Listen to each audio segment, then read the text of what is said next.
Sai Ram students, welcome to the third session of chapter 4, that is nutrition in living organisms. So children, first let's recap what we had learnt in the second session. So children, in the second session we had learned that plants, they produce carbohydrates by the process of photosynthesis. Now the carbohydrates, they are made up of carbon, hydrogen and oxygen. And proteins, what are they made up of? Proteins are made up of carbon, hydrogen, oxygen and nitrogen. Then we saw children that the air contains gaseous nitrogen. Plants, they cannot utilize this gaseous nitrogen for their growth. So it has to be fixed. And how is the fixation done? The fixation is done by the two methods, that is the biological method and atmospheric method. So then we saw about the biological nitrogen fixation. So in biological nitrogen fixation, this can be carried out with the help of the two microorganisms. And which were those microorganisms? Rhizobium and Azotobacter. So Rhizobium microorganism, it is found in the root nodules of the leguminous plants. So what it does, it absorbs the nitrogen and it converts it into nitrates, right? So Rhizobium, it absorbs the atmospheric nitrogen and it converts it into nitrates. Then we saw about the Azotobacter. Azotobacter, this microorganism, it is present in the soil. So it also converts the atmospheric nitrogen into nitrates, and then the plants, they can use it for their growth. So after that we saw children about the atmospheric fixation of nitrogen. So in atmospheric nitrogen fixation, what happens? During rainy season, thundering occurs, right children? So when the thundering occurs, the atmospheric nitrogen and oxygen, they react with each other and they form nitric oxide. And this nitric oxide, it oxidizes and it forms nitrogen dioxide. Now this nitrogen dioxide, it dissolves in the rainwater and gets converted into nitric acid. This nitric acid, it gets added to the soil along with the rainwater, and then the plants use this nitrogen for their growth. So after that children, we saw about the symbiotic nutrition. So what is symbiotic nutrition? Two or more than two different types of plants, when they live together to fulfill their needs like support, protection and nutrition. So with each other's help, they are called as symbiotic nutrition. We took the example of algae and fungi, right? So what happens? The algae, it provides nutrients to the fungi, and the fungi, it provides water, minerals and shelter to the algae. So the best example we took was of lichen. It is an example of symbiotic relation between the algae and fungi. So after that children, we saw about the heterotrophic plants. So heterotrophic plants are those which cannot produce their own food. So they have to depend on others for food. In that we saw about the Cuscuta plant. So Cuscuta plant, it's a completely parasitic plant because it does not contain chlorophyll, and because of that what happens, it is dependent completely on the plant which grows or the host plant. It cannot help the plant on which it is growing. So that's why it is completely dependent on the host plant. And then we saw the example of Loranthus. It is a partially parasitic plant, right children? So now we'll move to the next part. So today we are going to see children about the insectivorous plants. Now the plants which feed upon insects to obtain the nutrients, they are called as insectivorous plants. So these plants, they generally grow in soil or water deficient in nitrogen compounds. So children, in the first chapter we had seen some examples, right, of dodder, Venus flytrap and the pitcher plant. So these all plants, they are deficient in nitrogen. That means they fulfill their deficiency by the ability of attracting the insects. The plants, they have got some ability to attract the insects, and they fulfill their need of nitrogen by consuming these insects. So the plants which feed upon insects to obtain the nutrients, they are called as insectivorous plants, and these plants, they generally grow in soil or water deficient in nitrogen compounds. So I gave you various examples of insectivorous plants: Venus flytrap, dodder, pitcher plant. So these all, they have the capability to attract the insects, and they fulfill their need of nitrogen by consuming these insects. So here there is one more example, Drosera burmani. So Drosera burmani, it is a plant, but it has got a flower-like appearance. Means it looks like a flower, but it is a plant, and it grows close to the ground, and its leaves, they are attractively pink or red in color with hairs at margin. So because they are attractive pink or red in color, so the insects, they get attracted. They feel that it is a flower, and they get attracted to the leaves of the Drosera burmani, and they have got hairs at the margin. So Drosera burmani, it is a plant, but it has got a flower-like appearance, and it grows close to the ground. Its leaves, they are attractively pink or red in color with hairs at the margin. At the tip of the hair, they have got some droplets of sticky substance, and because of this sticky substance, the insects, they get attracted to it, right? So the tip of the hair, they have got some droplets of sticky substance which attracts the insects. And this insectivorous plant, it was identified by the scientist Jonas Burman in Sri Lanka in the year 1737. So who discovered this, or who identified this plant? The scientist Jonas Burman. He identified this plant first in Sri Lanka in 1737. So since he identified this plant, the plant is named as Drosera burmani. So the plant is given the name after his name, right? So here you can see the picture. This is a picture of Drosera burmani. So you can see this pink color. So these are actually the leaves which looks like flowers, and these are the hairs, right? So at the tip of this hair, there is a droplet of sticky substance, and for that the insects, they get attracted to that droplet of sticky substance. So right children, so Drosera burmani, it is being named as after the scientist Jonas Burman.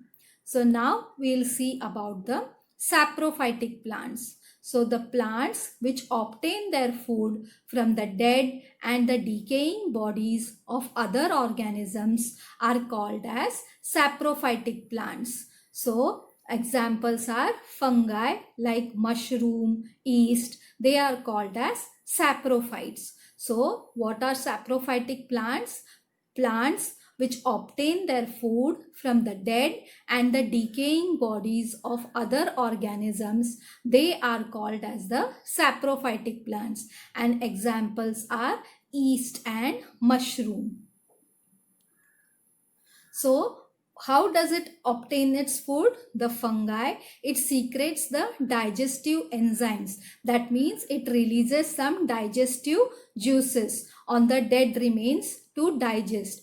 or it breaks down the carbon compounds they contain, and that solution is absorbed by this fungi to obtain the nutrients. So what does the fungi do? It releases or it secretes some digestive enzymes on the dead remains to digest, or it breaks down the carbon compounds the dead organisms contain, and it results in a solution, and from this solution they absorb the nutrients. See here children, this is the image of the saprophytic plant. So these are the fungi growing over the dead or the decaying organic matter. So now some fungi, they spoil the food, right? We saw in the food safety chapter that there are fungi are also responsible for the food spoilage, and this then it causes the diseases or illness. Whereas some fungi, they have also got medicinal properties. So yeast and mushrooms, they are the useful fungi. Yeast, it is used in the fermentation process and for making bread, and mushrooms, these are rich source of iron and vitamins. Nowadays mushrooms are easily available and we use it in our food items also, isn't it? So there are some fungi which spoils the food, and because of that they can cause disease or illness, and some fungi, they have got medicinal properties. So yeast and mushroom, these are the some fungi which are useful. Now yeast, it is used in the fermentation process and it is also used for making bread, and mushrooms, they are rich source of iron and vitamins. So you can see here, this is the figure of the mushroom, and you can see this figure, it is a bread on which the fungus has grown. You can see this part, these are all the fungus which is grown on the bread. So what happens? The fungus, when it grows on the bread, it releases digestive juices, right? So it releases some chemical solution or liquid in the bread, and then what happens? It goes into the bread and then it forms a liquid, and this liquid is then absorbed by the fungi as a nutrient. So what happens? The fungus, when it grows on the bread, it releases some chemical solution and then into the bread, and then it gets the solution, it gets diluted and forms a liquid, and then the fungi, it absorbs this liquid as a nutrient. So now we are going to see about the role of the nutrients and the effects of the deficiency on the plants. So first is nitrogen. So what is the function of nitrogen? It is an important component of proteins, chlorophyll and cytoplasm. And what is the effect of its deficiency?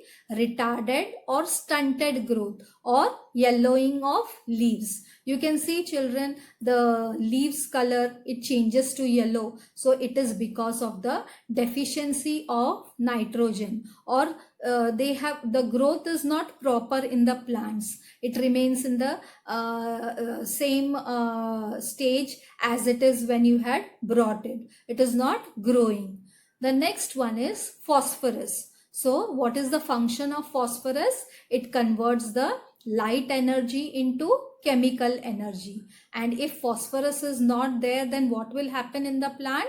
Early leaf fall, late flowering and slow growth of roots. So the leaves, it will fall before time, then the flowers which are there, it will flower late, as well as the roots of the plants which is there, it will be growing slowly. The next nutrient is potassium. Now what is the function of potassium? it is necessary for metabolic activities. And if it's potassium is not there in the plants, then what will happen? Weak stem, wilting of leaves, failure to produce carbohydrates. So it will have weak stem, and then they will not be able to produce the carbohydrates. Wilting of leaves means the leaves, they become dry, that is, there is no strength in them. Whenever children, you don't water the plants for 3 to 4 days, so the leaves, you can see what is the condition of the leaves. It is the same condition, that is called as wilting of leaves. Magnesium. If magnesium, the function of magnesium is production of chlorophyll. So if magnesium is not present in the plant, then what will happen? Slow or retarded growth and yellowing of leaves. So if you can see, children, nitrogen and magnesium, they have got the same deficiency. Next is iron. So if iron, what is the function of iron? That is the production of chlorophyll, and its deficiency is yellowing of leaves. Next is manganese. So what is the function of manganese? Production of main plant hormones. And what is its deficiency? Retarded growth and spotted leaves. On the leaves, yellow color spots you can see, or there will be spotting on the leaves. Some small spots you can see. And what is the last one is zinc. Now the function of zinc is production of hormones and their intermediates. And what is the deficiency? Retarded growth and yellowing of leaves. Now again you can see it has got retarded growth and yellowing of leaves, which is similar to nitrogen, magnesium and zinc, right? So nitrogen, magnesium and zinc, they have got the same effect of deficiency, yellowing of leaves and retarded growth. So these are the role of the nutrients and the effects of their deficiency on the plants. So let's move to the next part. Now we are going to see about the nutrition in animals. So we all, whatever foodstuffs we eat, children, so we get nutrients from it, isn't it? So these nutrients, they are required for carrying out the various activities of the body. Now whatever food we eat, children, it is supplied to the various part of the body through blood. Now the food which we consume, it does not directly mix with the blood, right? So it has to be converted into the soluble form, and so that it can easily mix with the blood. So the food whatever we consume, it does not get directly mixed with the blood. So it has to be converted into the soluble form, and after it gets converted into the soluble form, then it gets mixed with the blood. So now we are going to see about the steps in nutrition. That is, in animals, how the nutrition takes place step by step. Now nutrition in animal, it involves various steps from ingestion to egestion. So there are all 5 steps: ingestion, digestion, absorption, assimilation, and the last one is egestion. So let's see each and every step. First is ingestion. So ingestion means food is taken inside the body. Ingestion means in. So in means food is taken inside the body. Next is digestion. So what happens in digestion? The food is getting converted into the soluble form. The food, it is getting converted into the soluble form. Next is absorption. What happens in absorption? The soluble food which is there, it gets transferred to the blood. So what happens in absorption? The soluble food which is there, it gets transferred to the blood. And assimilation is utilization of the absorbed food by the cells and the tissues for the energy production, growth and repair. So whatever food we have eaten, it is transferred to the blood, and then it is utilized by the cells and the tissues for energy production, growth and repair. And the final step is egestion. Egestion means removal of waste products and the undigested food from the body. So what is egestion? Removal of waste products and undigested food from the body. So there are 5 steps of nutrition in animals: ingestion, digestion, absorption, assimilation and egestion. So children, this was what we have discussed in today's session. So first we saw about the insectivorous plants, and then we took the example of Drosera burmani, and then we saw about the saprophytic plants, and we took the example of fungi like mushroom and yeast. Then we saw about the role of the nutrients and their effects of deficiency in the plants. And then we saw about the steps involved in nutrition of animals, that is ingestion, digestion, absorption, assimilation and egestion. And lastly we saw about the different methods of ingestion of food in different animals. So in the next session, children, we'll learn about the types of nutrition in animals. So till then, meet you in the next session. Goodbye.